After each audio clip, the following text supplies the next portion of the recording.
What small thing makes you automatically distrust someone? They constantly talk shit about others, but all the stories are skewed to their favor. I watch my mouth around people like that and try only say things I don't mind getting out. Removed. Did you hear about Opto? Real pause that one. We should hang out and talk about it. But I'm still here, worried face. People who can't keep something to themselves and talk about another person's private matters. I'm very private about myself. As trust takes years to build up but seconds to shatter. When they openly brag about fucking someone over. Edit. Alright, I fucking get it. It's not small at all. It didn't register in my head when I was typing this answer. I get it. You guys can stop now. I had an old manager at a fast food restaurant that bragged so much about doing this at a steakhouse. Their 7 ounces steaks could be cut between, let's say, 6 and 9 ounces. And he would intentionally cut them all at 6 ounces to save the company money. Which is okay, I guess, but I really hated it. And him for it. He was really scummy. By saying, which is okay I guess, does not mean I was okay with it. I mean, that by the practices of his company it was fine. I did quit working for him the day he told me this story. When they tell you all their exes are crazy. Edit. Proceeds to get flooded by people saying their exes are crazy, or that they're all evil, and that you have to fight them to be with her. If they burst into coins when vanquished, you could make a nice profit on the side. When someone borrows something and never attempts to return or mention it until you bring it up. Yeah, like money. I shouldn't have to ask for my money back. Well, this is my highest voted reply. Thank you all. It's said so often I'm not worried about giving it away. Mistreating service people, children, less intelligent people and animals. They told me not to tell anyone, but never will trust someone like that. If they tell me other people's secrets, they'll no doubt tell other people mine. When they judge others for the very things they're guilty of themselves. When I catch them lying about something very small with no consequences if they were to tell the truth. I don't trust physicians who never say, I don't know. The most dangerous physicians are the ones who make a bad call and then defend it with all their might. Those who answer a question incorrectly with supreme confidence. If a doc occasionally says, I don't know.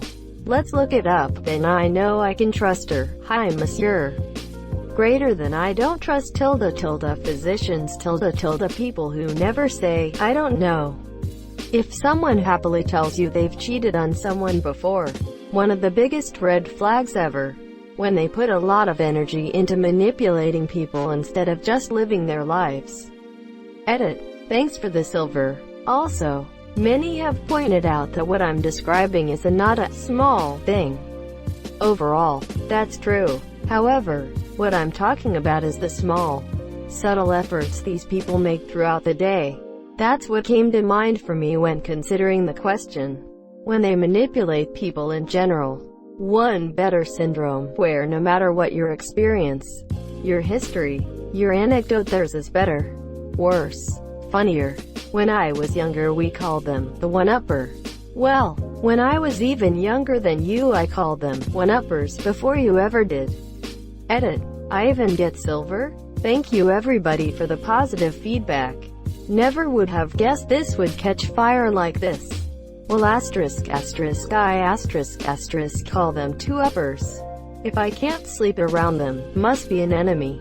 Another red flag is if you can't fast travel around them and before you meet them there is a vendor with HP potions and a save point. Removed. When they state something you know to be false as fact. Edit. As discussed below, it's more of a problem if they don't accept correction when presented with better information. Unless they plead ignorance and agree with you. I'm having some people over this weekend. I'm gonna have drinks and some food. You should come by. Weekend comes. Thanks for coming everyone. So today I'd like to talk about an amazing business opportunity. Hell nah. To the nah.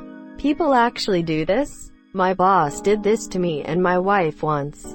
Went over thinking it was gonna be a regular boring dinner party. but his wife wanted this to donate a few thousands into her candle company.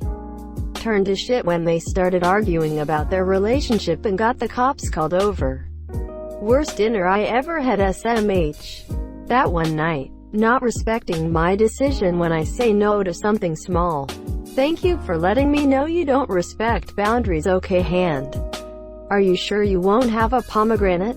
No pomegranate. No pomegranate. And their phone background is a selfie. Removed. I hate those people almost as much as I hate people who tie women to train tracks while twirling their mustaches. Repeatedly not following through. Small things too. Hey, I'll talk to you later this afternoon. Nothing. I listened to this great song. I'll send it to you.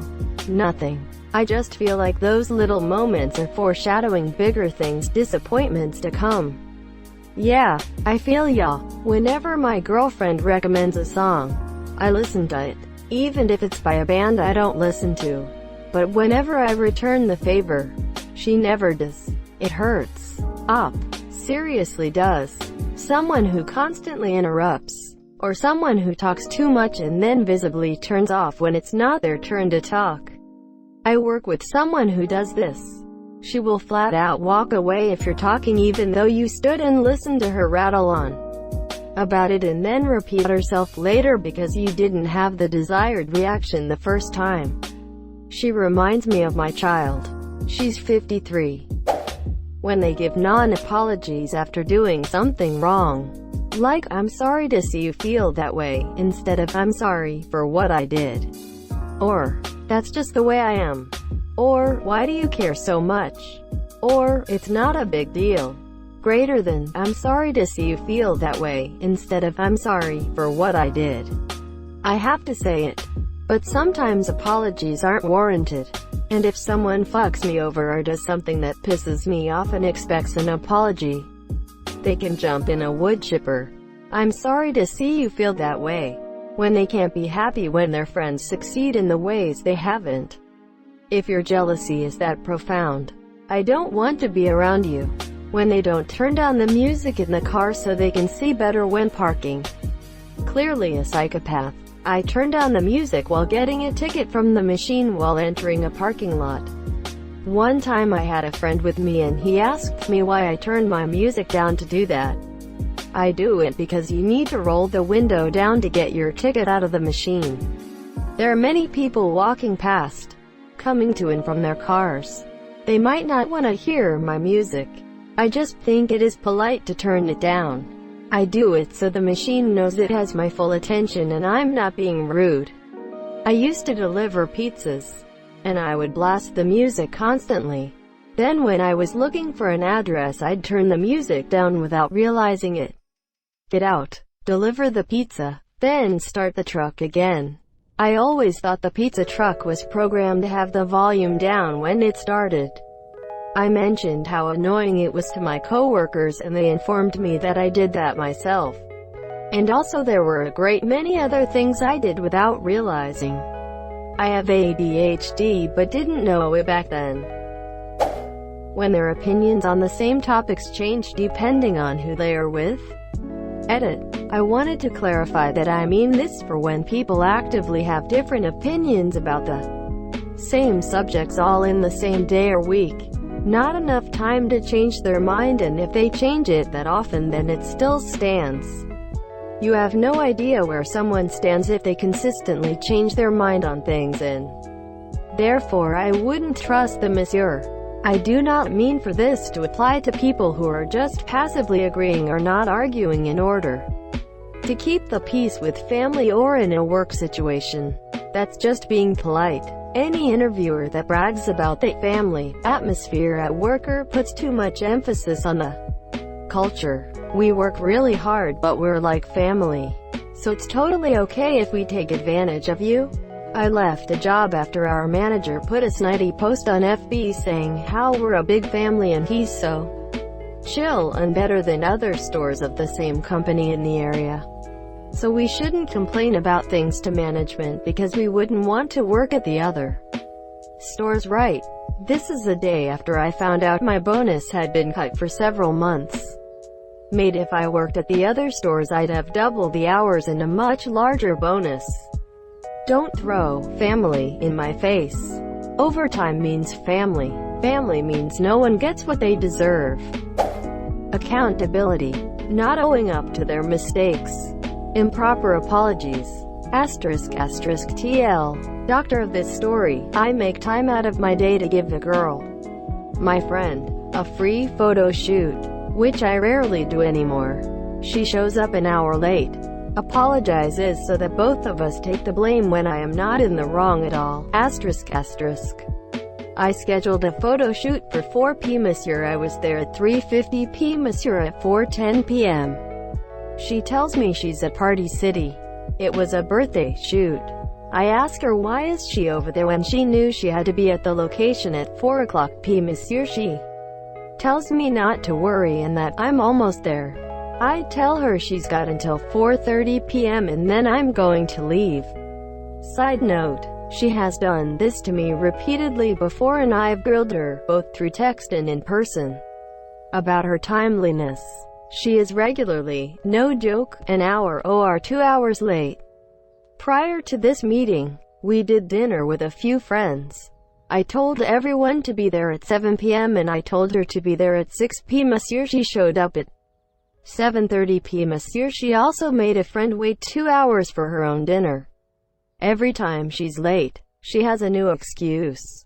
So, once I tell her that, she texts me, "You better not leave, we're coming." So, I said, "You've got until 4:30 p.m. again." Then I told her I'd stay if she was telling me the truth that she'd be there at 4:40.